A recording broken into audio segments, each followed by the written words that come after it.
Hello, and welcome back. Or just welcome if this is your first video. Today I'm going to be discussing the general idea and lore behind my world building project.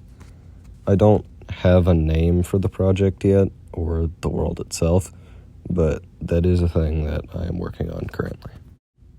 There are three main sentient races that inhabit the world: the humans, the Drakh, and the waterfolk.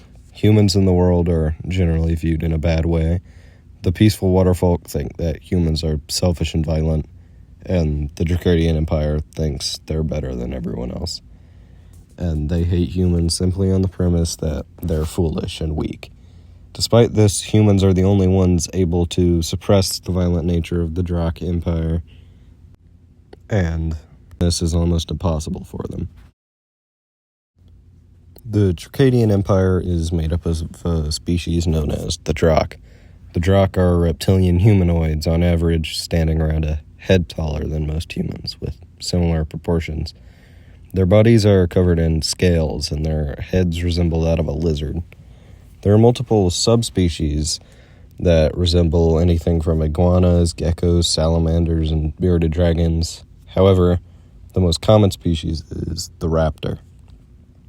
Raptors make up the majority of the population and are viewed as the best of the best in most things. And as stereotypical as that sounds, the theory holds up. Raptors are generally stronger, taller, and faster than the rest of the subspecies. Almost every male raptor is enlisted in the military, which is the center of Dracadian society.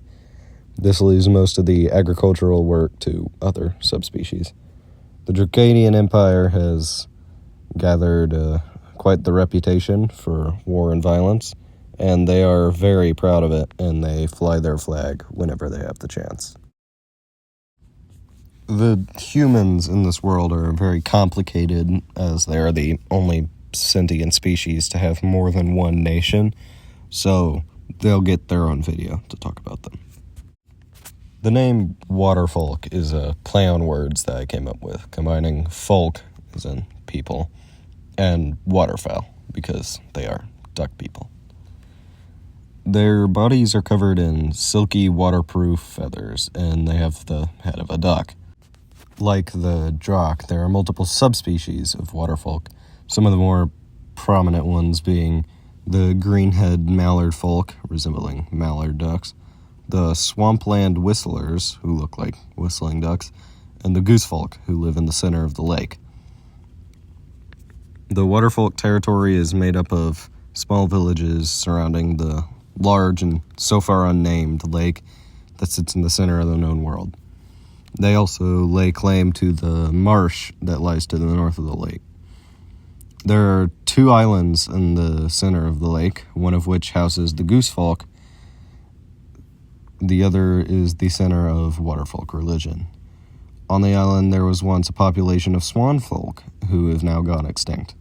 The waterfolk worship the swanfolk, thinking that they had unnatural powers beyond that of what even magic can achieve. The waterfolk language is made up of a series of quacking and clicking their beaks together, like an extremely advanced form of Morse code.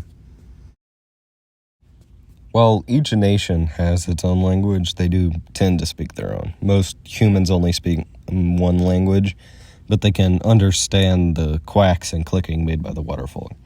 Most waterfolk understand the human language, but because of the way their mouth and vocal cords work, they are incapable of speaking it. Most Dracadians learn all other languages for one very simple reason: know your enemy. Because of previous wars and treaties, there's a zone in the center of the known world that is not owned by one specific nation, though the Dracadian Empire and Heredia, the largest human nation, both like to pretend like they control it, leading to small skirmishes between small military cells. This area is known as the Plains, as most of the area is made up of grassland.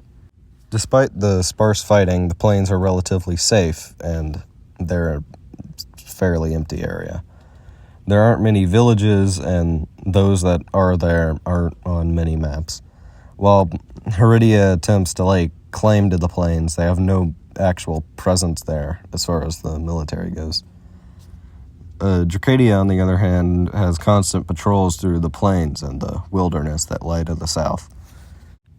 Looking at some of the other details for the world, it does have a magic system, but it's very complicated. And there are 4 different kinds of magic user, so they'll get their own video.